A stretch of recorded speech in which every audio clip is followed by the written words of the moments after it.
Hello everyone, heads hotels stocks में एक बार फिर बहुत बहुत स्वागत है। फ्रेंड्स, बात करें GNFC के लिए यानी कि Gujarat Narmada Valley Fertilizers and Chemicals Limited के लिए 8 नवंबर 2023 का लेटेस्ट नोटिफिकेशन है और आज इनके Q2 2024 के नंबर्स डिक्लेयर किए गए। बात करेंगे ब्रॉड कंपेरिजन की तरफ और साथ ही हमें देखने को यहाँ पर मिल रहा है proposal of buy back of shares.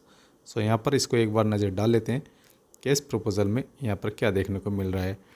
सो अगर बात करें तो यहाँ पर ये बाईबैक का प्रपोजल रखा गया है और ये बाईबैक है आपका 84,78,100 इक्विटी शेयर्स के लिए और जो बाईबैक का प्राइस है वो यहाँ पर 770 रुपीज़ देखने को मिल रहा है पर इक्विटी शेयर का।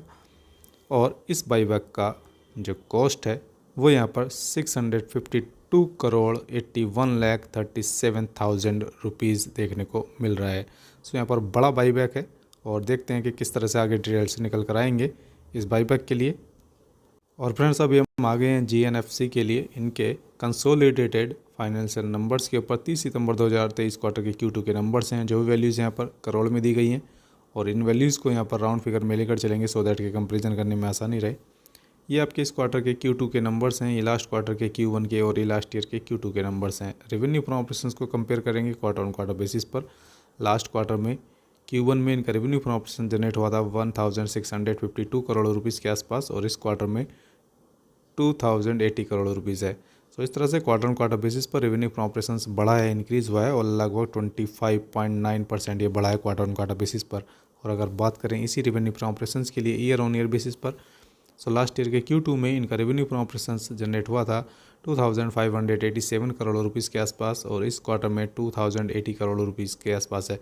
सो ईयर ऑन ईयर बेसिस पर इनका रेवेन्यू फ्रॉम ऑपरेशंस यहाँ पर डाउन हुआ है और लगभग 19.59% ये डाउन हुआ है ईयर ऑन ईयर बेसिस पर। आगे बात करेंगे टोटल एक्सपेंसेस के लिए। टोटल एक्सपेंसेस को अगर कंपेयर करें तो क्वार्टर ऑन क्वार्टर बेसिस पर इनका टोटल एक्सपेंस यहाँ पर ऑब्वियसली बढ़ता हुआ नजर आया है और लगभग ये 22.5% के आसपास बढ़ा है। सो लिमिट हुए expenses quarter on quarter basis पर। और अगर बात करें इसी टोटल एक्सपेंस के लिए ईयर ऑन ईयर बेसिस पर, सो ईयर ऑन ईयर बेसिस पर इनका एक्सपेंस यहाँ पर कम होता हुआ नज़र आ रहा है और लगभग 15.56% ये कम हुआ है, जबकि इनकी सेल हमने देखा था 19.59% के आसपास कम हुई थी।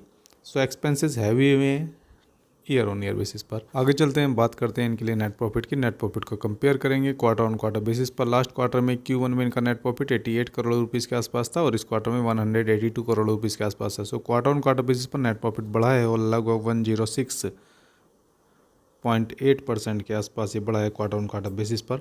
और अगर बात करें इसी नेट प्रॉफिट के लिए ईयर ऑन ईयर बेसिस पर, सो लास्ट ईयर के Q2 में इनका नेट प्रॉफिट 238 करोड़ रुपीज़ के आसपास था, इस क्वार्टर में 182 करोड़ रुपीज़ के आसपास है।